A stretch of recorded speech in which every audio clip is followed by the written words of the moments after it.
ఉద్యోగం మానవ లక్షణమైనటువంటి ఈ పరిస్థితులలో ప్రభుత్వ ఉద్యోగం ప్రతి మనిషికి జీవితకాల లక్ష్యంగా ఏర్పడుతున్నటువంటి పరిస్థితులు నెలకొన్నాయి. అయితే ఏకంగా 5 ప్రభుత్వ ఉద్యోగాల నోటిఫికేషన్లు కొట్టేసి పూర్తి స్థాయిలో ఒక సక్సెస్ స్టోరీని క్రియేట్ చేశారు జగిత్యాల వాసి. జగిత్యాల జిల్లా కతలాపూర్ మండలం పోసానిపేటకు చెందినటువంటి కుందారపు విజయ్ 5 ఉద్యోగాలను ఏకకాలంలో కొట్టడం ద్వారా వార్తల్లోకి ఎక్కారు. ఇప్పుడు విజయ్ మనతో ఉన్నారు. ఆయన సక్సెస్ స్టోరీ ఎలా కొనసాగింది తెలుసుకునే ప్రయత్నం చేద్దాం. ముందుగా విజయ్ గారికి కంగ్రాచులేషన్స్ సిగ్నల్ టీవీ తరఫున. ఎట్లా 5 ఉద్యోగాలు కొట్టడం వెనుక గ్రాప్ చేశారు అసలు అంటే చెప్పాలంటే దీని వెనుక ఎలాంటి కృషి చేస్తారు? ఇప్పుడు ఒక రకంగా చెప్పాలంటే జాబ్ కంటిన్యూస్ ఒకదాని ఇంకొకటి వచ్చాయి సార్. దీని వెనక దాదాపు 2 years అయితే కష్టపడ్డాను సార్. నేను కంటిన్యూస్ అంటే ఎలాంటి వర్క్ లేకుండా ఒకే దగ్గర ప్రిపరేషన్ మాత్రం హార్డ్ ప్రిపరేషన్ అనేది కంటిన్యూ అయింది. దానికి తగ్గట్టు నాకు పరిస్థితులు అనేవి కూడా చాలా అనుకూలించింది సార్. అంటే ఇంటికాడ నుంచి సపోర్ట్ కానీ, మా అమ్మ నాన్న దగ్గర నుంచి, అన్నయ్య దగ్గర నుంచి సపోర్ట్ కానీ, చెల్లె దగ్గర నుంచి, ఇంకా మా కొలీగ్స్ దగ్గర నుంచి, సీనియర్ ఫ్యాకల్టీస్ అయితే నాకు సజెషన్స్ అనేది ఎప్పటికప్పుడు ఇచ్చేవాళ్ళు. చాలా అది కూడా ప్లస్ పాయింట్ అయింది. ఇంకా నాకు చదివే అనుకూలమైన లైబ్రరీ అనేది ఒకటి దొరికింది. నిజం చెప్పాలంటే సక్సెస్ మనం ఏదైనా చదవాలంటే ఒక మనకు ప్రశాంతమైన ప్లేస్ అనేది కావాలి. సో కొరుట్లలో ఒకటి సి ప్రభాకర్ సార్ స్మారక గ్రంథాలయం అన్నది ఒకటి ఉంది. అది మాకు విశ్వనాథన్ సార్ గారు వారు కొంచెం ప్రోత్సాహంతో వాళ్ళు మాకు 24 hours ఇచ్చారు.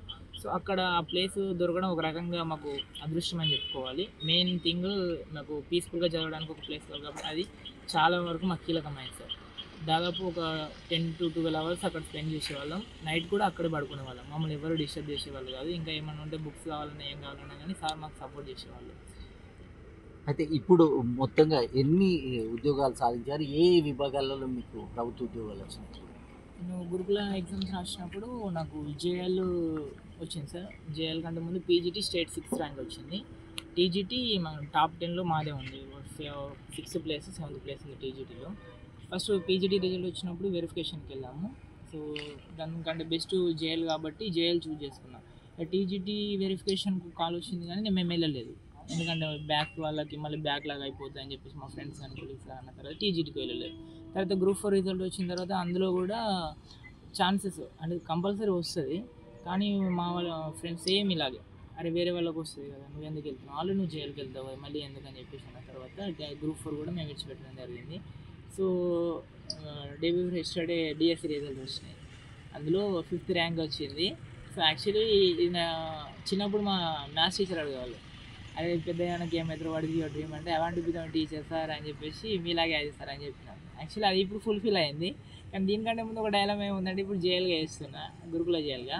అది మరి అటెల్లా ఇటెల్లా అని చిన్న డైలామా. కాకపోతే మా కొలీగ్స్ సజెషన్ తీసుకుంటే ఇప్పుడే కాదు కదా వెరిఫికేషన్కి అయితే వెళ్ళారు అని ఒకటి అన్నారు. మీ మ్యాథ్స్ సార్ పేరేంటి? శంకర్ సార్. శంకర్ సార్ చిన్నప్పుడే చెప్పారు. చిన్నప్పుడు నల్ల శంకర్ సారు.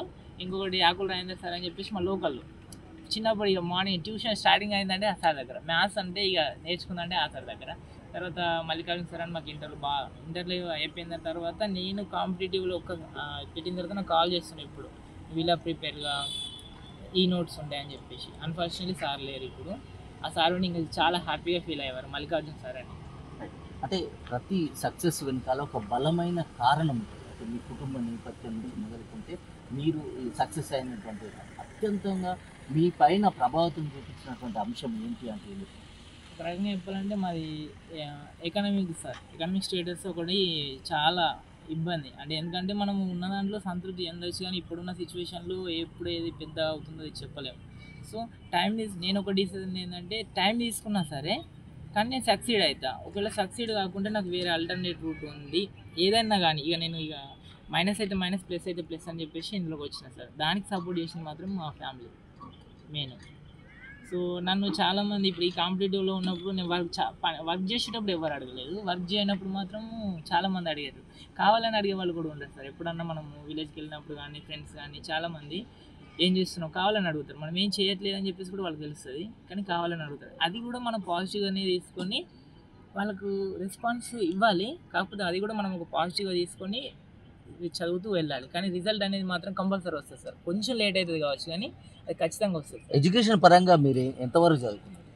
నేను ఎంఎస్సి బిఎడ్ చేశాను సార్. ఎక్కడి వరకు సాగిందండి? ప్రైమరీ, హై స్కూల్, తర్వాత ఎక్కడ? ప్రైమరీ మా విలేజ్ సార్, మా పోషన్పేట విలేజ్లో 1 to 7th జరిగింది. 8th to 10th జడ్పిహెచ్ఎస్ కత్లపూర్ మా మండల్లో.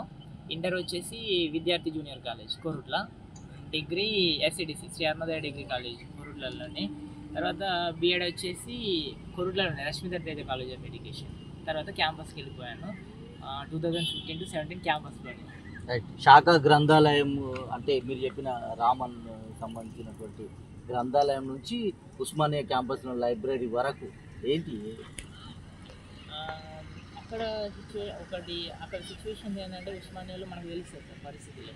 అంటే మనం అక్కడికి వెళ్ళిన తర్వాత ఏది ఇట్లా మనం సిచ్యువేషన్ ఒకటి మంచిగా ఉంటుంది అనుకున్నాం, కానీ అక్కడికి వెళ్ళాక మనకంటే ఇంకా ఈ స్థితిలో ఉన్నారు స్టూడెంట్స్ అని చెప్పేసి వాళ్ళలాగా చదవాలని ఒక కథ అనేది మనకు వస్తుంది. సో వాళ్ళని చూసి ఎప్పటికన్నా కొట్టచ్చు అని చెప్పేసి ఒక కాన్ఫిడెన్స్ అయితే వచ్చింది సార్ క్యాంపస్లో. ఎడ్యుకేషన్ అయిపోయిన తర్వాత ఇక్కడికే వచ్చేసి ఒక ప్రైవేట్ స్కూల్లో జాయిన్ అయ్యాను sir 3 years 19 to 22.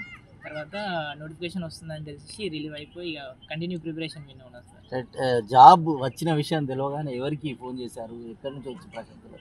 First rank తెలియగానే మా నాన్నకి అంటే మా ఇంటికి చెప్పకుండా ముందే నా ఫ్రెండ్స్ నాకు కాల్ చేసేది సార్. ఎందుకంటే నాకంటే ముందే వాళ్ళు బాగా కాన్ఫిడెన్స్ తోటి ఉంటారు, అరే నువ్వు కొడతావురా అని చెప్పేసి.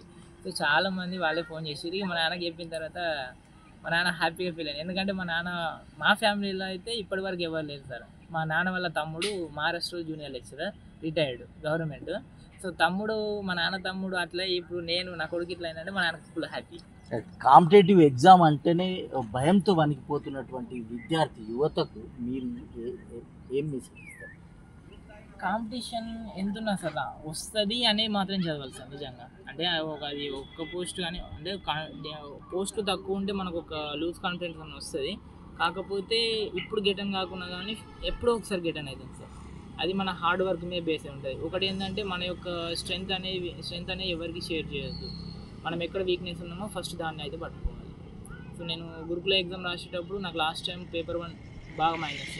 సో ఈసారి మాత్రం పేపర్ 1 నేను ఫోకస్ చేసిన, పేపర్ 2 ఫోకస్ చేసిన. ఇక కాంటెంట్ అంటే అది కాంటెంట్ ఉన్న ప్రతి క్యాండిడేట్ చేస్తారు సార్. కాంటెంట్లో మనకు 1-2 మార్క్స్ తోటే అందరూ క్యాండిడేట్స్ ఉంటారు, కానీ ఎవరైతే పేపర్ 1 అనేది చాలామంది స్కిప్ చేస్తారు. సో అది మనకి ఎంత మంచి స్కోర్ వస్తే మన ర్యాంక్ అనేది అంత హైలో ఉంటుంది. భవిష్యత్తులో సివిల్స్ వైపు వెళ్ళే ఆలోచనలు కానీ ఇంకేమైనా ఉన్నాయా? ఫ్యూచర్లో అయితే టీఎస్పీసీ చేయాలి ఒకటి ఉంది సార్, అదొకటి. ఇక సివిల్స్ అనేది అది ఏం లేదు. అంటే మీరు ఫైనల్గా మీకు వచ్చిన 5 ఉద్యోగాల్లో దేన్ని ఎంచుకోబోతున్నారు? ప్రెసెంట్ అది గురుకులాల్లో అయితే జేఎల్ చూస్ చేసుకున్నాను సార్, 3లో బెస్ట్. కానీ ఇప్పుడు డిఎస్సి ఎస్ఏ స్కూల్ అసిస్టెంట్ వచ్చింది, ఇది ఒకటి చిన్న కన్ఫ్యూజన్ ఉంది. సో ఏదైనా బెటర్ డిసిజన్ తీసుకుంటాను అనుకుంటున్నాను. మనలో ఉన్నటువంటి లోపాలని అధిగమించుకుంటూ హార్డ్ వర్క్ చేస్తే ప్రతి ఒక్క లక్ష్యాన్ని కూడా గమ్యాన్ని కూడా చేరవచ్చు అనేటువంటిది విజయ్ చెప్తున్నారు. తనకు సంబంధించి చిన్ననాడే టీచర్ జాబ్ చేస్తానని తన టీచర్తో చెప్పినటువంటి విజయ్ అదే విషయాన్ని 5 అంశాల్లో కొట్టి ఈరోజు జేఎల్ లేదా స్కూల్ అసిస్టెంట్గా స్థిరపడాలని తన కృత నిశ్చయాన్ని చెప్తా ఉన్నారు. మొత్తంగా సక్సెస్ అనేటువంటిది మన హార్డ్ వర్క్లోనే దాగుందని విజయ్ చెప్తున్నారు. కెమెరా పర్సన్ ప్రవీణ్తో ఋషికేష్, సిగ్నల్ టీవీ, జగిత్యాల జిల్లా.